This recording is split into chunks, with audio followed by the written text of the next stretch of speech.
Hello दोस्तों। तो अगला लेक्चर है हमारा रेफर्ड वैल्यूज के ऊपर। अभी पिछले लेक्चर में मैंने डिस्कस किया था equivalent circuit diagram of a transformer. क्योंकि ये सीरीज चल रही है इलेक्ट्रिकल मशीन्स की, सारी वीडियोस देखनी है तो प्लेलिस्ट चेकआउट कर सकते हैं, लिंक उसका डिस्क्रिप्शन में दिया हुआ है। दोस्तों ये आप अगर चेक करेंगे, मैंने equivalent circuit of a transformer बनाया है जिसमें आप देख रहे हैं अलग अलग वैल्यूज है। एक है R1 X1 R2 X2। अब आप देखेंगे इसमें करंट भी अलग जा रहा है, I2 I1। तो ये अलग अलग वैल्यूज जा रही हैं। अब आप देख रहे हैं इसमें कितने सारी वैल्यूज अलग अलग हैं। अगर मैंने कल को कोई ना कोई कैलकुलेशन करनी है तो ये कितनी कॉम्प्लिकेटेड कैलकुलेशन बन सकती है। इसलिए मैं क्या करूंगा, कैलकुलेशन को सिंप्लीफाई करने के लिए मैं सारी की सारी जो वैल्यूज हैं उसको किसी एक वाइंडिंग पे ले आऊंगा। जैसे अगर मैं बात कर रहा हूं कि मैंने अगर इस चीज को प्राइमरी पे लेके आना है, अगर मैं बोलूंगा रेफर्ड टू प्राइमरी, ठीक है। अगर मैं रेफर टू प्राइमरी की बात कर रहा हूं तो कहने का मतलब मैं सेकेंडरी की जो क्वांटिटीज हैं मैं उसको उठा के प्राइमरी पे लेके आ रहा हूं, ठीक है। अब देखिए मैं यहाँ पे एक आपके लिए डायग्राम बनाया हुआ है। मैंने अब सेकेंडरी पे कोई भी चीजें नहीं बनाई है, मैंने उठा के क्या कर दी, प्राइमरी पे ले आया। तो इसको बोलते हैं रेफर टू प्राइमरी। अभी देखना आपने, इसका तो R1 X1 as it is value रहेगी, पर इसकी वैल्यू क्या हो जाएगी, इनकी वैल्यूज चेंज हो जाएगी। इनकी वैल्यूज हो जाएगी R2 नहीं रहेगी, R2 डैश हो जाएगी, इसकी हो जाएगी X2 डैश। तो आपने ये बात समझ गई कि जब भी हम रेफर करते हैं तो हम क्वांटिटीज को शिफ्ट कर देते हैं, जिसकी वजह से उन क्वांटिटीज की भी वैल्यू चेंज हो जाती है। अब मैं बात करूंगा इसके अंदर से जो करंट पहले पास हो रहा था वो था I2, और अब इनके अंदर से जो करंट पास हो रहा है वो है I2 डैश, यानी कि करंट भी चेंज हो गया। तो यानी कि रेजिस्टेंस, रिएक्टेंस और करंट इन तीनों के बीच में चेंज हो जाता है जब भी हम क्वांटिटीज को रेफर करते हैं। सेम चीज की अगर मैं बात करूं, अभी मैंने किस में रेफर की थी, मैंने क्या किया था, मैंने सेकेंडरी की क्वांटिटीज उठाई थी और प्राइमरी पे डाल दी थी। पर अब मैं क्या कर रहा हूं, प्राइमरी की क्वांटिटीज उठा रहा हूं, सेकेंडरी पे डाल रहा हूं।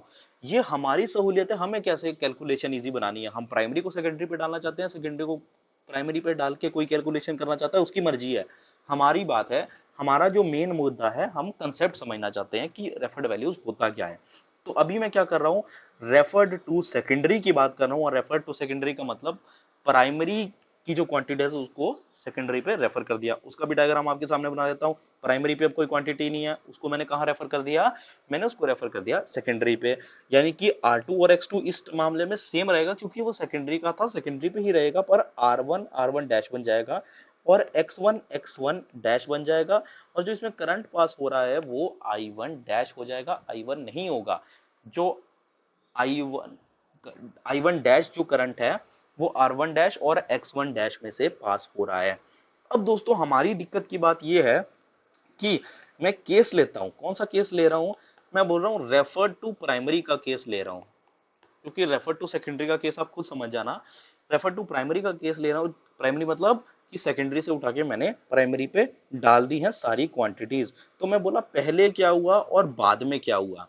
देखिए सबसे पहले जो क्वांटिटीज थी वो थी R2 और थी X2 और थी I2। पर रेफर करने के बाद वो क्वांटिटीज क्या बन गई, रेफर करने के बाद वो क्वांटिटीज बन गई R2 dash, X2 dash, I2 dash. और अब हमारा मेन जो मुद्दा है ना दोस्तों, वो है इन क्वांटिटीज को निकालना। इतनी बात समझ आ गई। मैं इसको थोड़ा सा सुंदर लिख देता हूँ क्योंकि आगे भी काम आएगा और मैं इसको वापस डिनोट करूंगा। तो आपको बात समझ गई होगी कि ये R2 डैश है, ये बन जाएगा X2 डैश और ये बन जाएगा I2 डैश। ये हमारे पास अलग अलग क्वांटिटीज। और अब हम आगे क्या पढ़ने वाले हैं कि इनकी जो तीन चार क्वांटिटीज हैं इनकी वैल्यू क्या होने वाली है और हम कैसे निकालते हैं। यानी कि जब हमने रेफर कर दी उसके बाद जो नई क्वांटिटीज बनी है उनकी वैल्यू क्या है। देखिए दोस्तों, अगर इनकी वैल्यू आपने निकालनी है तो मैं आपको निकाल के बताता हूं। आपने एक कंसेप्ट तो समझा होगा, आपको एक कंसेप्ट समझना है कि जब ये क्वांटिटीज, जब ये सेकेंडरी पे थी ये क्वांटिटीज, तो इनके अंदर जो लॉस हो रहा था उतना ही लॉस हो रहा है जब मैंने इनको प्राइमरी पे ले आया। यानी कि इन पे पहले भी आई स्क्वायर लॉस था और अभी जब मैं इनको यहां पर ले आया हूं, प्राइमरी पे ले आया हूं, तब भी इन पे same I square R loss होगा। अभी आपको शायद ना समझ आए, पर मैं इक्वेशन बनाऊंगा तो अभी समझ आ जाएगा। मैंने बोला कि बिफोर और आफ्टर की बात कर रहा हूं ना, मैं बोल रहा हूं पहले इन पे कितना लॉस था, I2 का स्क्वायर इंटू R2, इतना लॉस था। आई स्क्वायर आर लॉस की बात कर रहा हूं, ठीक है, आई स्क्वायर आर की लॉस कर रहा हूं। देखो मैं बोलता हूं इस तरीके से, बिफोर और आफ्टर दोनों में सेम लॉस होएगा, ठीक है। पहले इन पे कितना लॉस था, इतना, और आफ्टर रेफरिंग इन पे कितना लॉस है, आई टू डैश का square into R two dash. ये बात अब आपको समझ आ गई होगी। अब मैं इससे निकालता हूं वैल्यू। अब मैं आपको वैल्यू की बात करूं तो इससे हमारे पास आर टू डैश की वैल्यू क्या आ जाएगी, आर टू डैश की वैल्यू हमारे पास आ जाएगी I two by I two dash का whole square into R two. ये बात आपको समझ आ गई दोस्तों। ये बात आपको समझने वाली है कि ये हमारे पास एक इक्वेशन आ गई कि जब भी हम रेफर करते हैं तो इस तरीके से हमारे पास वैल्यू आ जाती है।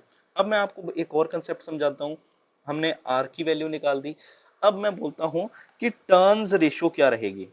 टर्न्स रेशियो, टर्न्स रेशियो जब हम निकालते थे तो हम बोलते थे N1 N I is equal to N I बोलते थे ना, N I is equal to N I. ये ट्रांसफॉर्मर एक्शन होता था ना, जब हम बोलते थे N1 is equal to N2 I2। तो मैंने वही कंसेप्ट सेम इसी में लगाऊंगा और मैं ये बोलूंगा कि पहले भी इनकी वैल्यूज वही थी और बाद में भी वही हुई। यानी कि पहले देखिए, रेफर करने से पहले जो करंट की वैल्यू थी N2 I2 की वैल्यू थी, वो थी यहाँ पे N1, यहाँ N2, ठीक है, यहाँ पे N1, यहाँ N2। तो पहले क्या वैल्यू थी I2 इंटू N2, और अब वैल्यू क्या है I2 डैश इंटू N1। ये बात समझ आ गई आपको कि I2 डैश इंटू N1, ये आपको बात समझ आ गई। अब देखिए, तो पहले इसकी क्या वैल्यू थी N2 इंटू I2, ये बात समझ आ गई। पर अब रेफर करने के बाद इसकी वैल्यू हुई I2 डैश इंटू N1। ये बात आपको समझ आ गई होगी। अब देखिए दोस्तों, मैंने किसकी वैल्यू निकालनी है, I2 डैश की वैल्यू निकालनी है। जब मैं I2 डैश की वैल्यू निकालने जाता हूं तो मेरे को क्या मिलता है, N2 bye N1 into I2। ये बात आपको समझ आ गई। अब देखो दोस्तों, हमने एक चीज पढ़ी हुई है कि एक टर्न रेशियो होती है जिसकी वैल्यू होती है N1 बाय N2। ये हमने एक टर्न रेशियो पढ़ी हुई है। तो मैं ये बोल सकता हूं कि I2 डैश की वैल्यू जो है वो है 1/k times of I2। I2, तो ये आप समझ सकते हैं कि मैंने क्या किया। ये बात मैंने एक ऑब्जर्व की कि जब मैं प्राइमरी पे वैल्यूज को रेफर कर रहा हूं तो जो करंट है ना, जो नया करंट बना है, वो 1/k times of previous current होता है। इतनी बात आपको समझ आ गई। यहां पे मैं लिख देता हूं इनकी वैल्यू। ये देखिए, इसका मतलब होता है 1/k टाइम्स ऑफ I2 बन गया। अब मैं क्या कर रहा हूं, इस वाली इक्वेशन को उठा के यहां पे डाल दे रहा हूं, ठीक है। मैं I2 डैश की वैल्यू उठा रहा हूं और मैं डाल रहा हूं ऊपर वाली इक्वेशन में। तो ये हमारे पास बनेगा तकरीबन R2 dash is equal to R2 dash is equal to I2 as it is divided by 1/k of 1/k of I2, ठीक है, I2 इंटू R2। R2 और इस इधर स्केयर है। या आप दोबारा चेक कर लेना, है ऐसा ही है, आपको समझ आ गया होगा।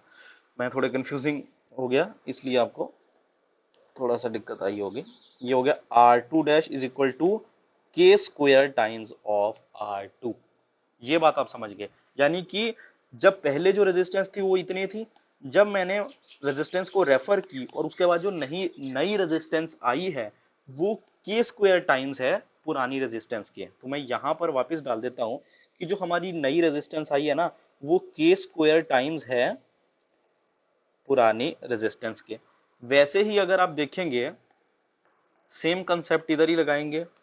कैसा सेम कंसेप्ट, अगर मैं आपको वही बात करूंगा I2 स्क्वायर इंटू X2। अब मैं बता रहा हूं रिएक्टिव लॉस के बारे में, रिएक्टिव लॉस के बारे में बता रहा हूं। I2 square into X2 is equal to I2 dash का स्क्वायर इंटू X2 डैश, ठीक है। IR स्क्वायर वही चीज है, ठीक है। और यहाँ पे आपके पास जब आप इसको निकालेंगे तब आपके पास वही जो टर्म निकलेगी वो यही निकलेगी कि X2 dash is equal to K square times of X2। और ये बात बिल्कुल सच है। क्योंकि रेजिस्टेंस और रिएक्टेंस पे सेम ही फर्क पड़ेगा, के स्क्वायर इंटू x2। तो ये आप तीन चीजें देख सकते हैं जिससे आपको ये कैलकुलेशन में भी इजी होएगा। कल को आपको बोल देंगे, देखिए न्यूमेरिकल जनरली आता है कि अगर मैंने प्राइमरी पे रेफर किया है तो उनकी वैल्यूज क्या है, तो आपने क्या करना है, अगर R2 हो उसको क्या करना है, टर्न रेशियो के स्क्वायर से मल्टीप्लाई कर देना है तो नई रेफर आ जाएगी। अगर x2 है तो उसको टर्न रेशियो के स्क्वायर से मल्टीप्लाई करना है तो हमारे पास नई वैल्यू आ जाएगी। और I2 है उसको टर्न रेशियो से डिवाइड कर देना है तो हमारे पास नई वैल्यू आ जाएगी। तो आप ये बात समझ सकते हैं इस तरीके से। अगर आपको मैं रिएक्टेंस की भी बात करूंगा ना दोस्तों, Z की भी बात करूंगा, तो Z भी क्या हो जाएगा, इसी तरीके से हो जाएगा। अगर उन्होंने बोला आपको X और Z, सॉरी, आपको R और X अलग अलग ना दिए हो, Z की बात की हो, तो Z2 डैश क्या आएगा, वो आएगा आपके पास के स्क्वायर टाइम्स ऑफ Z2। मतलब आप इम्पीडेंस, रिएक्टेंस, रेजिस्टेंस जो है टर्न रेशियो के मल्टीपल के बराबर हो जाएगा। इतनी बात आपको समझ आ गई। अब दोस्तों देखिए आगे की जो इक्वेशन हमने बनानी है, क्या होता है ना कि जो इक्विवेलेंट रेजिस्टेंस निकलेगी, जो इक्विवेलेंट रेजिस्टेंस हमारे पास निकलेगी, ठीक है, अगर मैं प्राइमरी की बात करूं तो हमारे पास यहाँ पे इक्विवेलेंट रेजिस्टेंस क्या निकल रही है। अगर मैं रेजिस्टेंस इक्विवेलेंट की बात करूं तो वो हमारे पास क्या निकली है, एक R1 ये निकल रहा है और R2 डैश ये निकल रहा है, तो R1 प्लस R2 डैश, ये हमारे पास रेजिस्टेंस निकल गई। अगर मैं X इक्विवेलेंट की बात करूंगा तो ये हमारे पास क्या बन गई, x1 plus x2 dash, x1 plus x2 dash. अगर मैं इन्हीं की वैल्यूज इधर ही डालूंगा तो ये हमारे पास क्या हो गया, R1 प्लस के स्क्वायर ऑफ R2, यानी कि x1 प्लस के स्क्वायर ऑफ x2। और अगर मैं इसी तरीके से Z इक्विवेलेंट सर्किट की बात करना चाहूं तो वो भी हमारे पास बन जाएगा Z1 प्लस के स्क्वायर ऑफ Z2। तो ये तीन चीजें आपको ध्यान रखनी पड़ेगी दोस्तों। ये हमारे पास रेफर्ड वैल्यूज बन गई हैं और मैंने अभी किसका केस लिया है, रेफर टू प्राइमरी का केस लिया है। अब आपका ये होमवर्क ही है कि आप रेफर टू सेकेंडरी में अपनी इक्वेशंस कैसे बनाते हैं। सेम ही इक्वेशंस बनेगी दोस्तों, सेम ही मल्टीप्लाई होएगा, कोई बड़ी रॉकेट साइंस नहीं होएगी, मतलब सेम ही जो रिजल्ट आएगा। ठीक है, तो ये लेक्चर अभी खत्म करते हैं, मिलते हैं अगले लेक्चर में।